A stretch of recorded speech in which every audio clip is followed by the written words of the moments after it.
Mama, I wrote this book for you. It is possible to stop disliking your life, to craft a home life that doesn't make you anxious, depressed, and weary. I believe you can create a life day in and day out that doesn't make you want to run away and escape. And that by discovering and respecting your spiritual, mental, emotional, and physical boundaries, you can have a fruitful private world that isn't choked by the worries of this life. There's no time like the present. Let's get to it. Rachel Norman. Chapter 1. Happy-go-lucky. Or not. One wintry Friday morning, I helped my 5 kids, all under age 7, put on coats and rain boots before loading them into our minivan for what I hoped would be a pleasant homeschooling field trip. To be honest, I love my kids to pieces, but I didn't really love teaching them at home.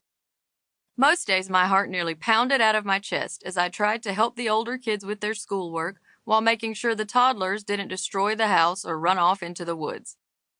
Every day I counted down the minutes until the school day was over. Somehow it never occurred to me that I could stop homeschooling.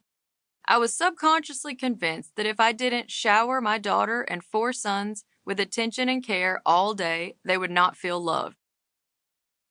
To prevent them from having to deal with rejection issues later on, I could endure some daily misery, right? Field trips, especially those where wild little ones could run around and make all the noise they wanted, offered occasional breaks. So on this Friday, a trip to the Botanical Gardens in Dothan, Alabama was just the ticket.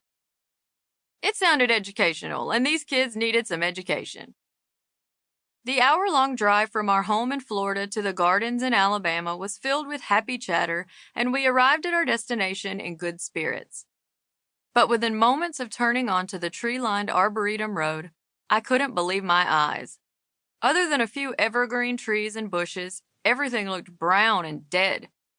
The kids, who weren't interested in botany anyway, spent most of the morning hopping along the wooden bridges and slides on the grounds. I posed them for some pictures in the tropical plant greenhouse so I could post them on Instagram with a homeschool hashtag, of course. Then off we went to the indoor trampoline park. When we arrived home hours later, the kids were tired out and I was in a mood. They didn't even complain when I peeled off their coats and walked them to their rooms for naps and rest time. But as soon as I closed their bedroom doors, I started navel-gazing. A good homeschool teacher would have known that most plants are actually dead in the winter and gardens are basically ugly when most of the plants are dead. A familiar dark and heavy cloud settled on my heart. To put it mildly, I wasn't a happy mama. A fact of life. If mama ain't happy, ain't nobody happy.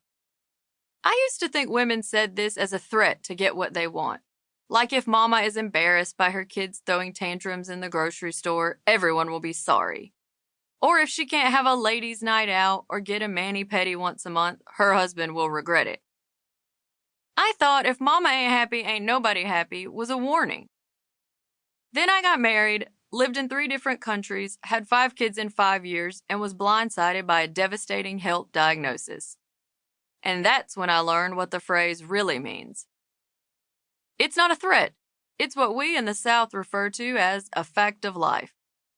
Nobody's happy if mama ain't happy because her attitude affects everyone around her. It's not a warning, it's just how it is. If mama is depressed, stressed, overwhelmed, exhausted, frustrated, or irritable, everyone in the home feels it. And when mama is relaxed, at peace, and content with herself and her life, everyone in the home benefits. She is more patient, kind, and present with those she loves. A happy mom lives her life without constantly trying to escape it. The trouble with being happy is that it's dang hard to do. My college pastor always said, happiness is a choice. I both agreed with him and gave him the stink eye. Have you ever tried to just be happy for any length of time? It works well enough until the kids start fighting, the pipes start leaking, or your jeans won't fit because you've still got the post-pregnancy love handles. Nowadays, many moms are not only unhappy, we're anxious and depressed at unprecedented levels. We are weary, worn out, and over life by 9:30 every morning. Even the smallest thing